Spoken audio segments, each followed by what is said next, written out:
Meus irmãos, meus amigos, que a paz de Jesus Cristo esteja conosco. Que as bênçãos do nosso Pai, que elas possam nos alcançar a todos. É um prazer, é uma satisfação desfrutar dessa oportunidade de compartilhar algumas lições. O nosso pensamento sobre o Evangelho de Jesus Cristo, sobre a vida de Jesus Cristo. Se o Evangelho se me apresenta como algo maravilhoso, eu quero compartilhar com vocês aquilo que me beneficia. A realeza terrestre. Qual o motivo de estarmos aqui, meus irmãos? Ontem, numa casa espírita, no Centro Espírita Poder Divino, eu estava comentando a mensagem do Evangelho de Isabel de França, lição esta intitulada Caridade para com os criminosos.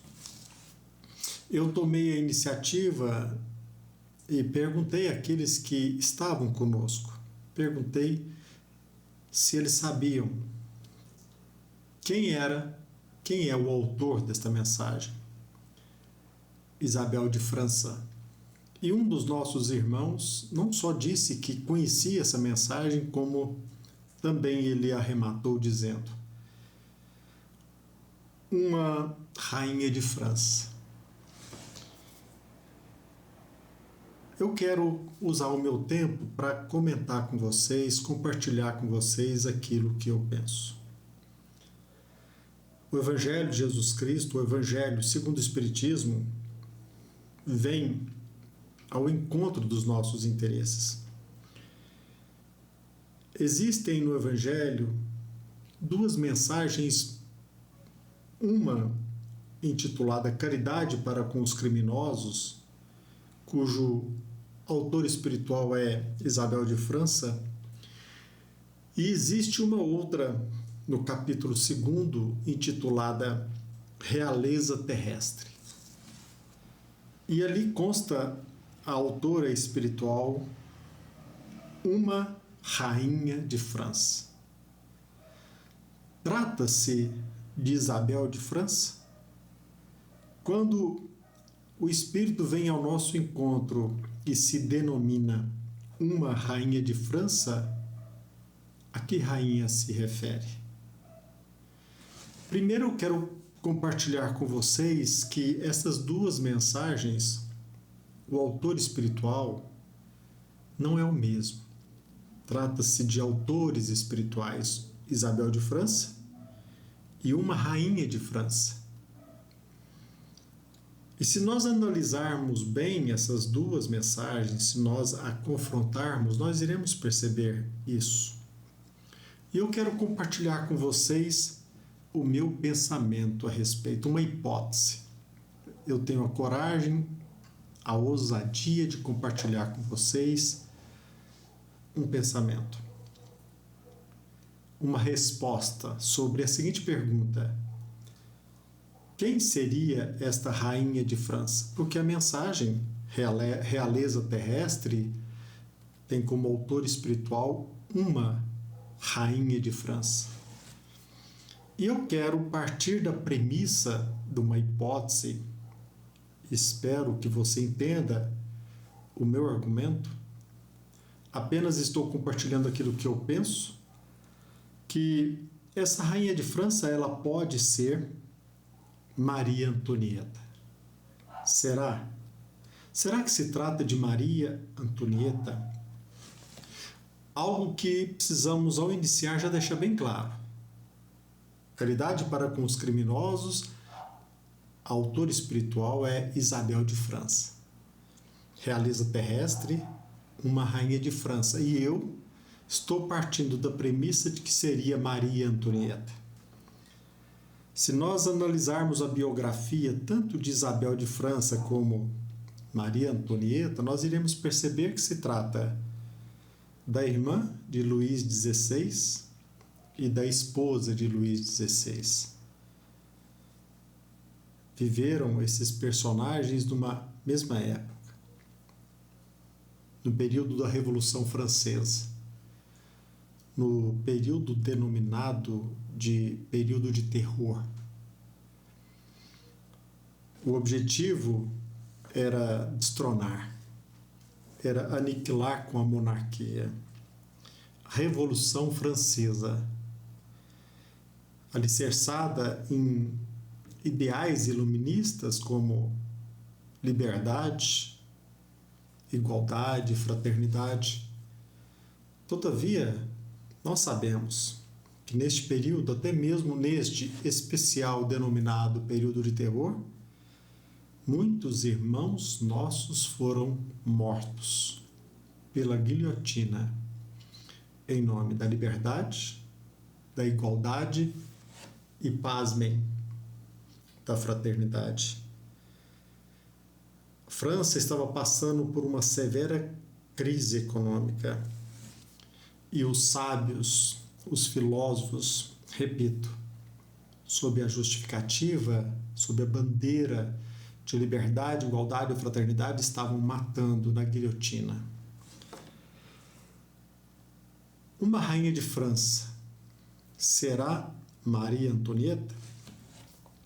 Se nós fizermos um paralelo, nós iremos perceber que Maria Antonieta, ela nasceu no dia 2 de novembro de 1755 e faleceu 38 anos após, na guilhotina, especificamente no dia 16 de outubro de 1793.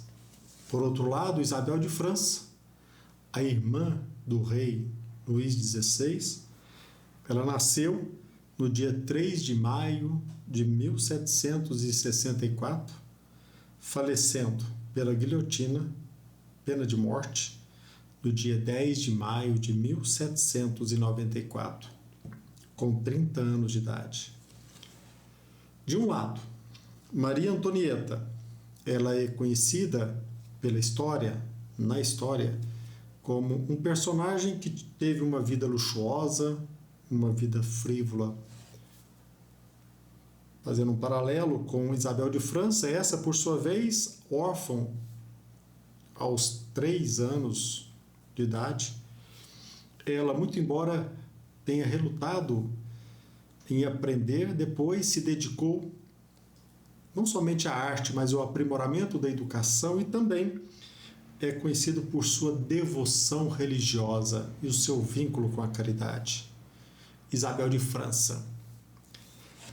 Maria Antonieta é conhecida pela seguinte expressão, Madame Déficit, pelos extensos gastos. Ela parece que ela é conhecida como um ícone na moda, por conta certamente da sua vida requintada, luxuosa,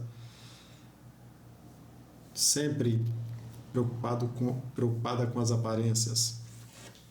Ela, Maria Antonieta, nasceu em Viena, na Áustria, e ela se consorciou com o rei Luís XVI num casamento político. E muitos historiadores defendem a tese de que ela estava ali como um espião, a serviço da Alemanha na França. Certamente por isso ela foi morta, a pena de morte, por conta da sua insurreição, por sua traição. Então, como esposa, num casamento político, ela estava a serviço de outros interesses. Por outro lado, Isabel de França, ela, como já dissemos, irmã do rei Luís XVI, e ela, ao seu irmão, a sua família, sempre se mostrou profundamente devotada. De um lado, uma que se dedicava às frivolidades, à vida luxuosa, enquanto a irmã do rei, ela se envolvia em obras de caridade. Por isso que eu acho muito interessante fazer esse confronto. Por conta desse confronto, nós iremos entender mais profundamente as lições contidas no Evangelho. Caridade para com os criminosos e realeza terrestre. Como eu já disse, a resposta acerca do motivo pelo qual ambas foram condenadas à morte pela guilhotina, Maria Antonieta por sua aventada traição por insurreição. Todavia, Isabel de França, ninguém encontrou qualquer motivo para que ela fosse morta. Todavia, ela não abandonou o irmão por conta do medo dos revolucionários, dos criminosos que levantavam à época a bandeira da liberdade, igualdade e fraternidade. Para vocês terem uma ideia, meus irmãos, segundo consta a história, no momento em que ela foi guilhotinada, Maria Antonieta, o povo que estava ali ao lado, aquele povo gritou: "Viva a República!" Quase um ano após, em 1794, no dia designado para a morte de Isabel de França, antes da morte dela pela guilhotina, muitos irmãos, amigos, também foram guilhotinados. Quando eu me refiro a irmãos, obviamente eu estou me referindo à amplitude dessa palavra, considerando aqueles que eram franceses e que mantinham com ela uma intimidade não só familiar, mas social. Antes da morte de cada um deles, eles dirigiam o olhar para Isabel de França, princesa, em sinal de respeito, de consideração. Um a um, antes da morte, olhava para a princesa em sinal de respeito, de gratidão. E no momento em que ela foi morta, conta os historiadores que após a morte dela, um profundo silêncio se estabeleceu naquela praça. E não só, um perfume ocupou toda a praça. Creio que seja este o momento para que nós possamos fazer uma consideração mais detida sobre as duas lições. A primeira, realeza terrestre, que está no Evangelho segundo o Espiritismo, no capítulo 2. E eu quero destacar duas passagens que também considero muito importante. Uma rainha de França, ou, quem sabe, Maria Antonieta, disse, abre aspas, "O orgulho me perdeu na terra. Quem, pois, compreenderia o nenhum valor dos reinos da terra se eu não o compreendia? Que trouxe eu comigo da minha realeza terrena? Nada, absolutamente nada." Aí nós vamos entender, fazendo um comentário sobre esta lição, se ela, frívola, se entregou a uma vida luxuosa, sem noção da responsabilidade, da função que ela ocupava, ela demonstra claramente que este apego ao poder terreno é ilusório. E ela diz algo de vital importância, muito mais importante, que eu quero compartilhar com vocês. Abre aspas. "Rainha entre os homens, como rainha julguei que penetrasse no reino dos céus." Que desilusão! Que humilhação!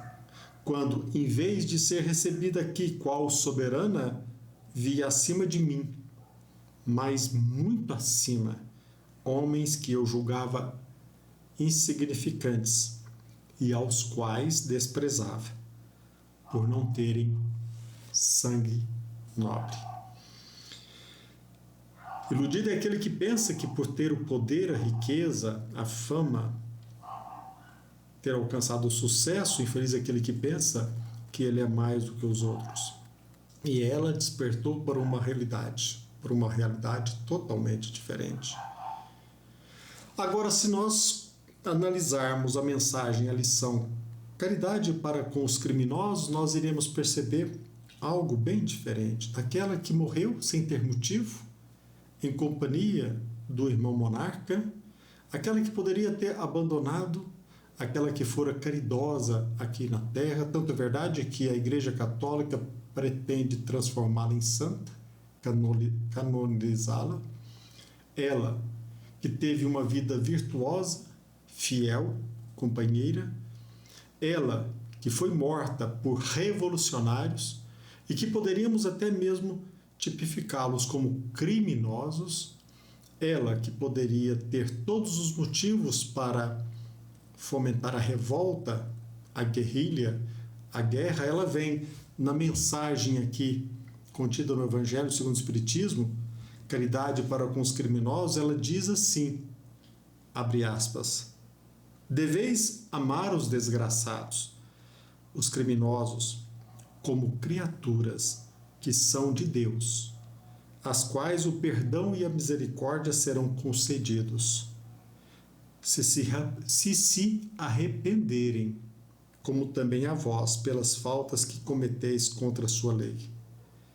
Ela, como vítima desses revolucionários, desses criminosos, desses desgraçados que, em nome da liberdade, da igualdade, da fraternidade, mataram em praça pública, ela que poderia e teria todos os motivos, ela nos convida à caridade, ao perdão e à misericórdia. E ela continua dizendo, abre aspas, estão próximos os tempos, repito-o, em que nesse planeta reinará a grande fraternidade, em que os homens obedecerão à lei do Cristo, lei que será freio e esperança e conduzirá as almas às moradas ditosas.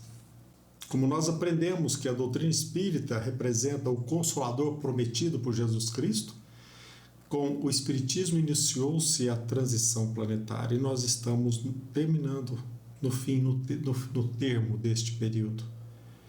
E aqueles que ainda se comprazem no mal, aqueles que querem matar, ferir, aqueles que roubam, sequestram, violentam, estupram, esses irmãos, sobretudo aqueles que vivem, que assumem cargos, poderes, o poder terreno, aqueles que se iludem pelo sucesso, pela riqueza, pelo poder que exercem, eles não terão um destino bom, salvo se arrependerem.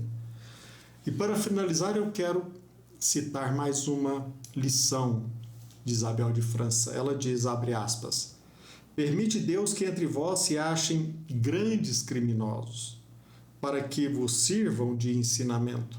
Em breve, quando os homens se encontrarem submetidos às verdadeiras leis de Deus, já não haverá necessidade desses ensinos. Todos os espíritos impuros e revoltados serão relegados para mundos inferiores, de acordo com as suas inclinações. Então nós estamos passando por um momento muito difícil aqui na Terra, talvez no fecho de uma transição planetária. Acima de tudo agora a oração por aqueles que se envolvem no mal, aqueles que se deixam iludir pelo crime, aqueles que são iludidos pelo poder. Façamos a nossa parte, aproveitemos o bendito ensejo de todos nós aproveitarmos esta encarnação, sem revolta, sem violência, com fé em Deus, sabendo que Deus vela por nós. A Terra está passando por um período de transição. E é neste momento que a doutrina espírita vem como consolador prometido iluminar o nosso caminho. Quando nós fazemos ou apresentamos qualquer consideração, qualquer estudo a respeito do Evangelho segundo o Espiritismo, e penso eu que neste confronto entre Maria Antonieta, em tese, uma rainha de França, em relação a outra mensagem de Isabel de França, caridade para com os criminosos, quando nós olhamos para a vida de cada uma, nós entendemos mais facilmente as lições que elas nos trazem aqui no Evangelho segundo o Espiritismo, nos mostrando a importância da nossa vida, da nossa existência aqui na Terra, daquela rainha que se arrependeu no plano espiritual, por outro lado, aquela que viveu a mensagem de Jesus Cristo aqui na Terra. Procuremos de nossa parte aproveitar a oportunidade bendita de estarmos aqui na Terra e fazer o melhor possível, sem revolta, sem violência, sem ódio. Com amor, iluminemos o nosso caminho. Que a paz de Jesus Cristo esteja conosco e que as bênçãos do nosso Pai, que elas possam nos beneficiar a todos. Assim seja.